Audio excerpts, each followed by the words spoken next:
The stock market is hitting a record high. People who have invested at the bottom of this crash doubled or in some cases tripled their money. Think about it. It took you 10 years to save $100,000 and you had the opportunity to save yourself 20 years and triple your money in just 5 months. I'm not even exaggerating. The exact same Tesla stock that used to cost $500 6 months ago now worth over $1,500. However, a lot of people miss this opportunity, which comes once in a decade, simply because they don't know enough about the stock market. So if you're an investor, please skip this video because we will cover the basics of the stock market. What exactly is a stock? How does the stock market works? How to buy a stock? How to find good stocks that will earn you money? Here is a simple way to understand the stock market. Suppose you come up with an idea of selling stuff online.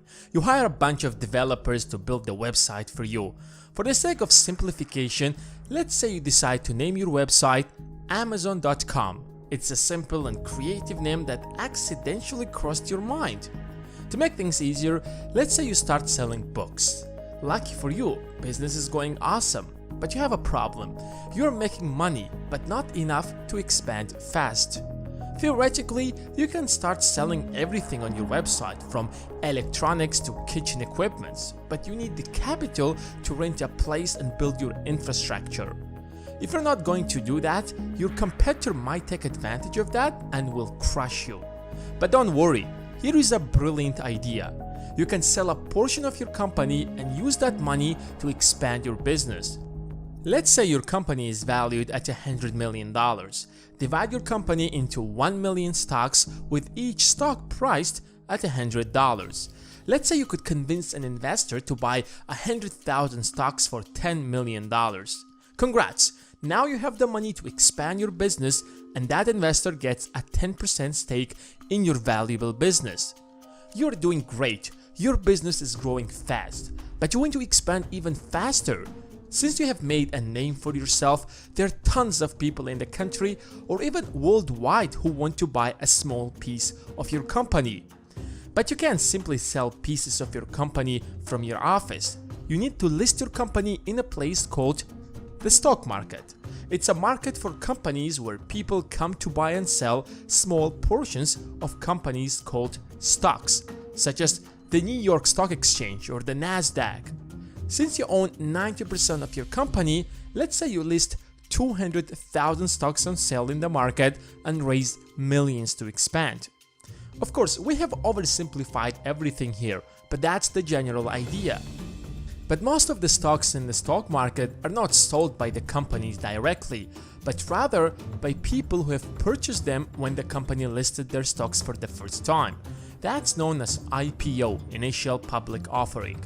If you hit the stock market to buy some Apple stocks, you probably won't be buying them from Apple directly, but from someone else who owns a bunch of them and wants to sell them. Maybe he purchased them last year and the price has doubled since then, and now he wants to sell them to make a profit. Unfortunately, you can't get into your car, drive to the stock market, find an Apple store and buy some Apple stocks. That's not how it works. You need the middleman who has a relationship with the stock market. They are known as brokers. It can either be an individual or a firm or even your local bank. It's pretty much like real estate. You can't purchase a house directly from the previous owner.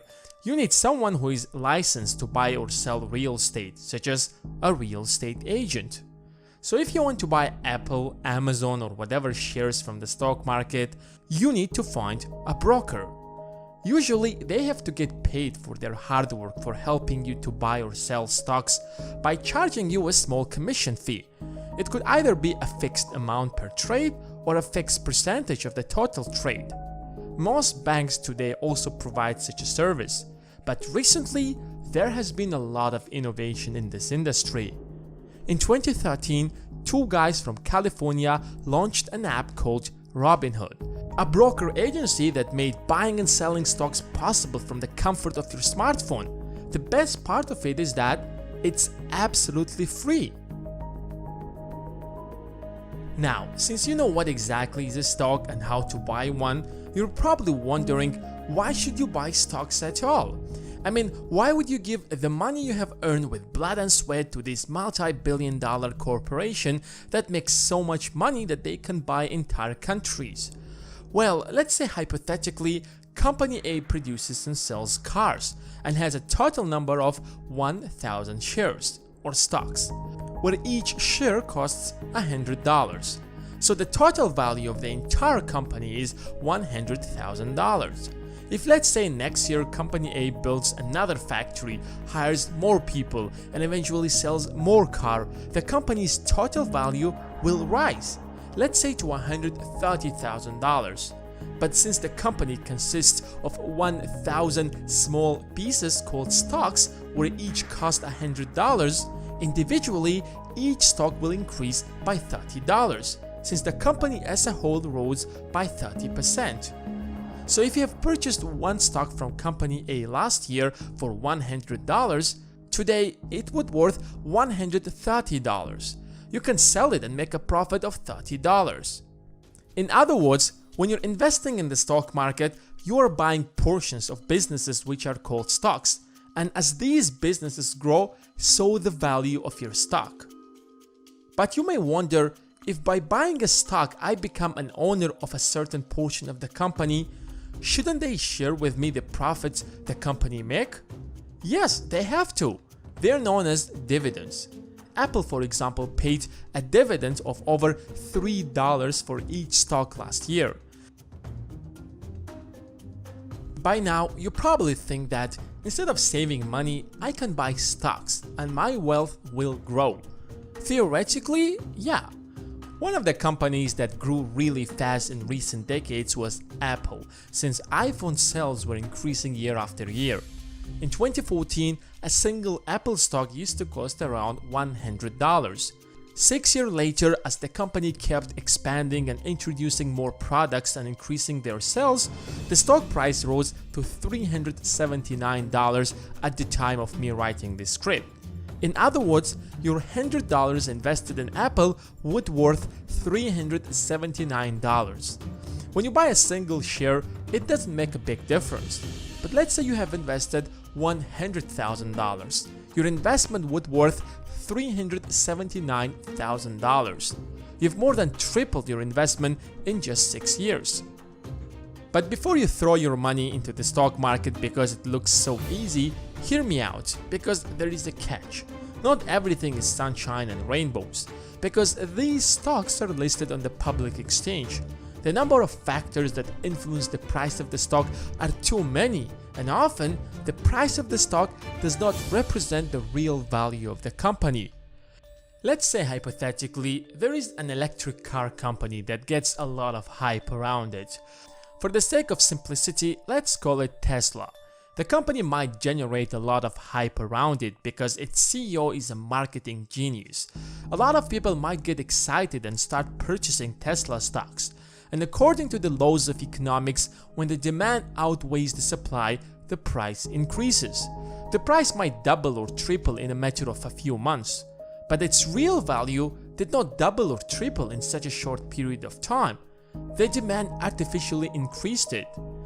In the last 6 months, Tesla stock increased from around $500 to $1,500. Tesla is a great company and is doing great stuff, and it will probably be super profitable sometime in the future.